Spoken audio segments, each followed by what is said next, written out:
Di sini yang pertama saya akan menjelaskan mengenai definisi dari bunuh diri. Bunuh diri adalah usaha, tindakan, atau pikiran yang bertujuan untuk mengakhiri hidup yang dilakukan dengan sengaja, mulai dari pikiran pasif tentang bunuh diri sampai akhirnya benar-benar melakukan tindakan yang mematikan. Keparahan tingkat bunuh diri bervariasi, mulai dari ide bunuh diri, ancaman bunuh diri, percobaan bunuh diri, dan melakukan bunuh diri. Ide bunuh diri yaitu pemikiran untuk membunuh diri sendiri, membuat rencana kapan, di mana, dan bagaimana bunuh diri akan dilakukan, dan pemikiran tentang efek bunuh dirinya terhadap orang lain. Ancaman bunuh diri merupakan ungkapan yang ditunjukkan kepada orang lain yang mengindikasikan keinginan untuk melakukan bunuh diri. Sedangkan percobaan bunuh diri didefinisikan sebagai semua tindakan melukai diri sendiri dengan hasil yang tidak fatal, dengan tujuan untuk mencari perhatian dan keinginan untuk menjadikan bunuh diri sebagai penyebab kematian. Teori keperawatan menurut Freud. Freud berpendapat bahwasanya tujuan dari kehidupan adalah kematian. Di sini mulai muncul dorongan agresif yang tujuannya untuk mempertahankan ego atau keakuan dengan cara menyalurkan insting kematian yang sifatnya merusak objek luar dan mengubahnya menjadi tindakan yang bisa diterima oleh lingkungan. Hal ini dimaksudkan untuk menyalurkan energi dari insting kematian. Namun kegagalan ego untuk menyalurkan insting kematian keluar dirinya menyebabkan agresi berbalik ke dalam dirinya sendiri. Dan apabila cukup kuat, orang tersebut akan bunuh diri.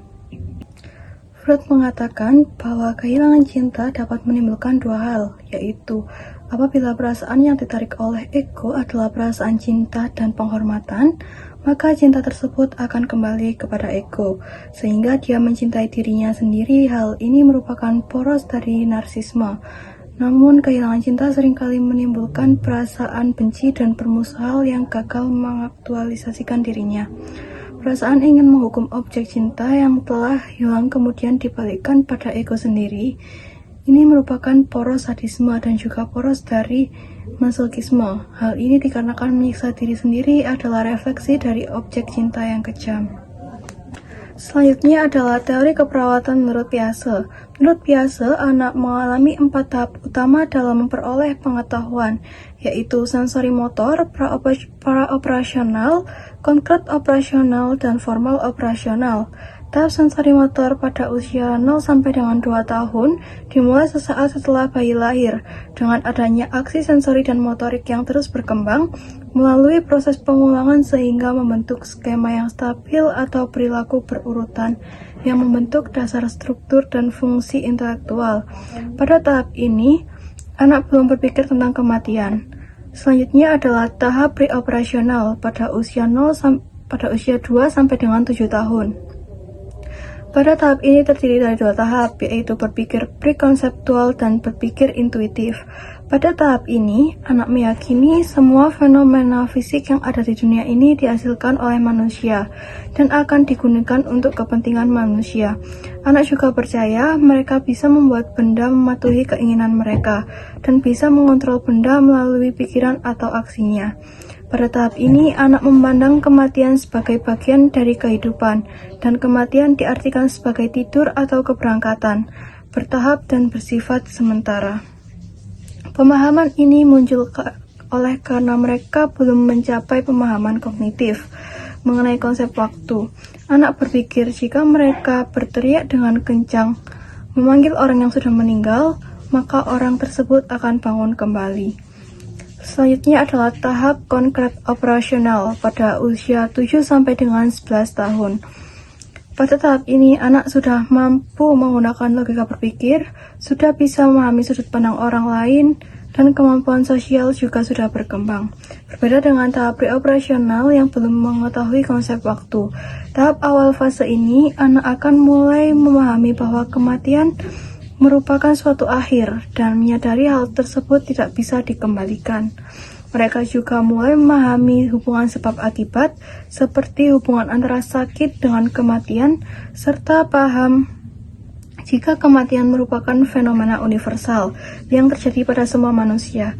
Tetapi anak belum mengerti bahwa kematian tidak dapat diletakkan dan masih berpikir jika kematian bisa dihindari, bila seseorang cukup pintar atau beruntung.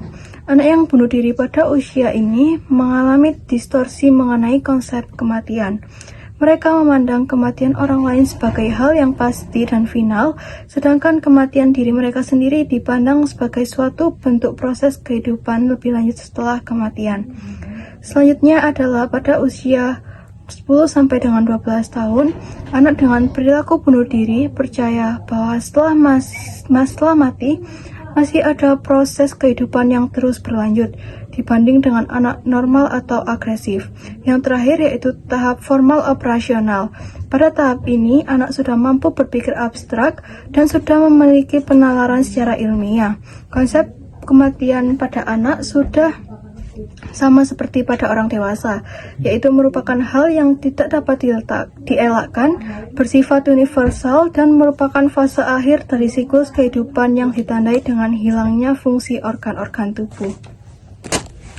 Metode bunuh diri yang sering digunakan biasanya yaitu mengkonsumsi zat kimia, menelan obat-obatan terlarang, lalu menabrakkan diri, lompat dari tempat yang tinggi, dan menjatuhkan diri dari tangga. Selanjutnya adalah pencegahan dari bunuh diri. Dibagi menjadi dua, yaitu pencegahan primer dan pencegahan sekunder. Pencegahan primer yaitu program dalam latar pendidikan, meliputi program berbasis sekolah, pembatasan metode yang mematikan, edukasi melalui media, serta mengidentifikasi anak remaja atau dewasa dengan faktor risiko tinggi bunuh diri. Lalu pencegahan sekunder, yaitu pencegahan yang berkaitan dengan mengidentifikasi terhadap mereka yang memiliki risiko bunuh diri, berupa penatalaksanaan psikososial dan penatalaksanaan secara biologi dengan pemberian antidepresan. Faktor risiko dari bunuh diri, yaitu hal-hal yang bisa memicu stres, bisa masalah hubungan anak dengan orang tua, perceraian orang tua, riwayat keluarga, dan penyakit kronis. Kebanyakan perilaku bunuh diri muncul karena keinginan untuk melarikan diri dari perasaan yang tidak tertahankan, seperti dendam, isolasi sosial, atau kebencian. Perasaan kehilangan memainkan peranan yang penting sebagai faktor pencetus langsung bunuh diri, baik kehilangan yang akut ataupun kehilangan yang terakumulasi.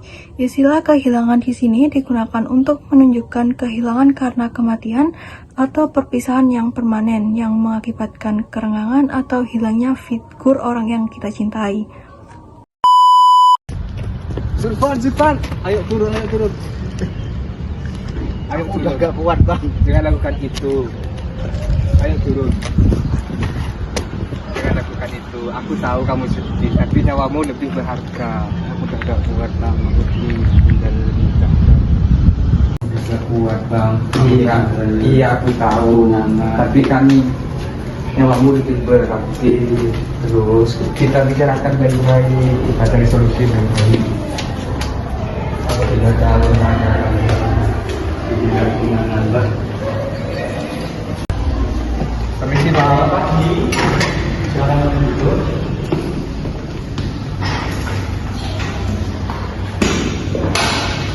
Baik, perkenalkan nama saya Pak Maulana. Namanya siapa? Bapak Zulfan. Baik. Pak, tadi pagi saudara saya Zulfan hampir lompat. Baik, di sini saya untuk membantu Mas Zulfan. Mas Zulfan, keluhannya gimana? Saya nggak tahu harus gimana Pak, tadi saya hancur Pak. Saya mengerti, kamu sedang merasa sangat sedih dan putus asa. Kamu sudah mengambil langkah yang tepat dengan datang ke sini. Sebenarnya terima kasih Mas Barok sudah menyelamatkan dan membawa Mas Zulfan ke sini. Mas Zulfan, kamu nggak sendiri. Kami akan mendampingi kamu melewati kesulitan ini. Boleh cerita sedikit apa yang terjadi? Saya pacaran 3 tahun Pak, tiba-tiba dia bilang menikah sama orang lain Pak. Saya tidak bisa terima hal itu Pak. Itu pasti sangat menyakitkan.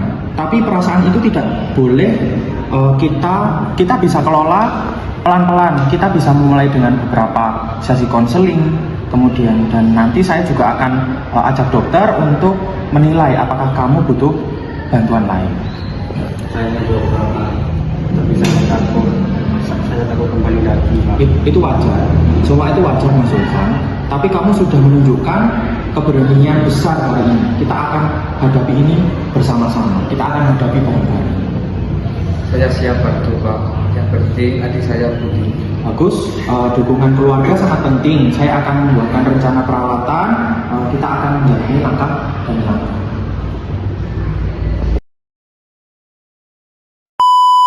Meski ku rapuh dalam langkah, Maju, maju, maju! kadang tak setia kepadamu, namun cinta dalam jiwa hanyalah padamu. Aku butuh medkit.